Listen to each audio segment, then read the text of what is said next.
What's a typical installation cost for?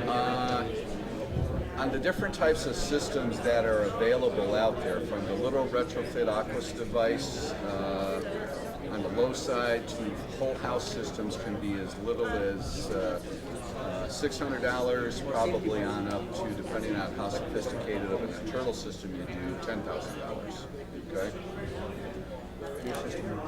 Ours is in the 4 to 5 range. We're kind of in the middle of the market. There's pretty much three main companies out there. The rack systems are in the $2,000 to $3,000 range. Ours installed are in the $4,000 to $5,000 range, and I think the Nubian system is in that $8,000 to $10,000 range. Is there a requirement as far as what sort of water should come out if you're, I guess, treated? There is one of the right now, as far as a product getting certification, okay, standards include industry normal residual amounts of disinfectant.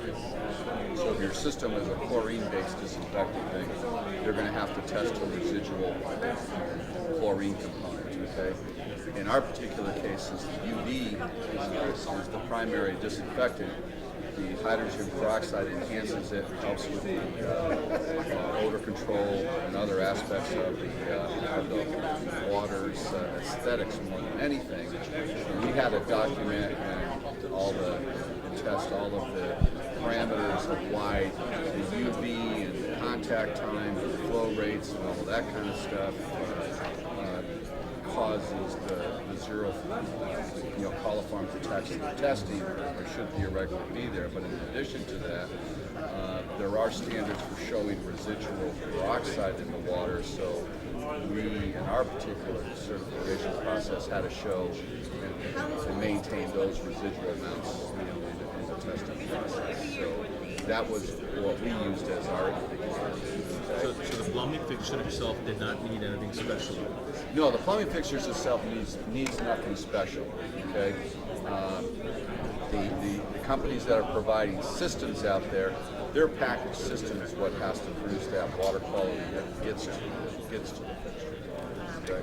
You supply the hydrogen peroxide? Yes, initially. And when we sell a system initially, everything it takes to make that system run for its first year is all part of the upfront purchase. Speaking of the peroxide, one of the things that most code people require in the world of on-site reuse for toilet flushing is some sort of indicator in the toilet water, meaning it's dyed or colored in some way that it is non-potable water. Okay? The ICC code specifically says blue. Okay, the UPC code really doesn't have colors specified in it. So we actually, as a company, some companies actually will take and tell you that in order for their system to be right, you're supposed to throw those tiny blue things in your toilet to keep your toilet water covered. Others have blue dye injectors in their systems on the way to the toilet. We've developed a proprietary dyed peroxide so that the water is dyed, period, in the first place. Our disinfecting is causing the water to be colored in the first place. So you know you had a peroxide when the water... Exactly. So in our particular case, if your system, the disinfecting were to say malfunction, or the dosing of the peroxide, the peristaltic pump dosing of peroxide failed or something, the homeowner or building owner in our particular case will all of a sudden notice that the water's not colored. That's one of the indicators that tells someone our particular system has failed, okay, without any intervention by the user. So, what's the cartridge cover in there? Actually, our filter is kind of a unique thing. I have never seen anybody else try to use this, but it's a filter out of a sewage filter company out of Minnesota, where you're from, called Simtech Filters. Have you heard of them by any chance? Simtech, S-I-M-T-E-C-H.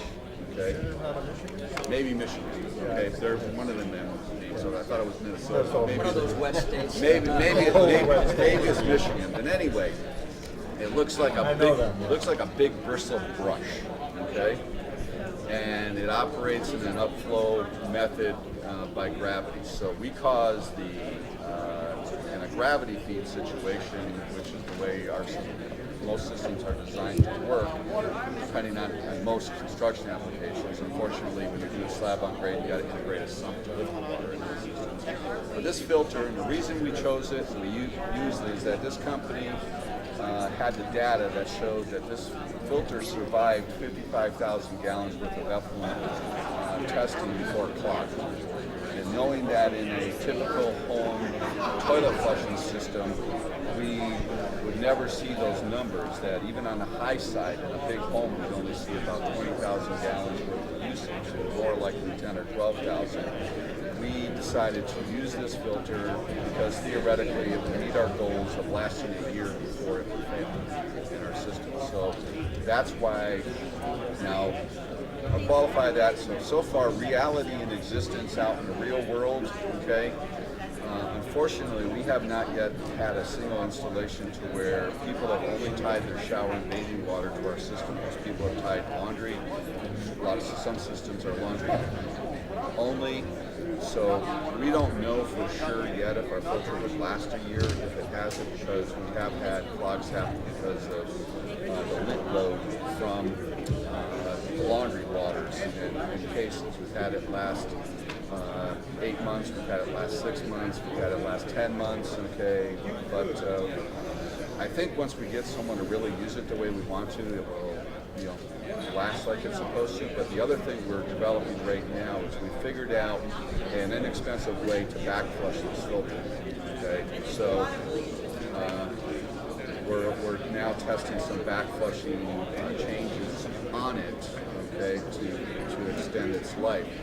And the test that we did, when we did our initial beta testing on this, it's kind of amazing. This filter resulted in us having less than 40 micron material getting to the toilets. Okay.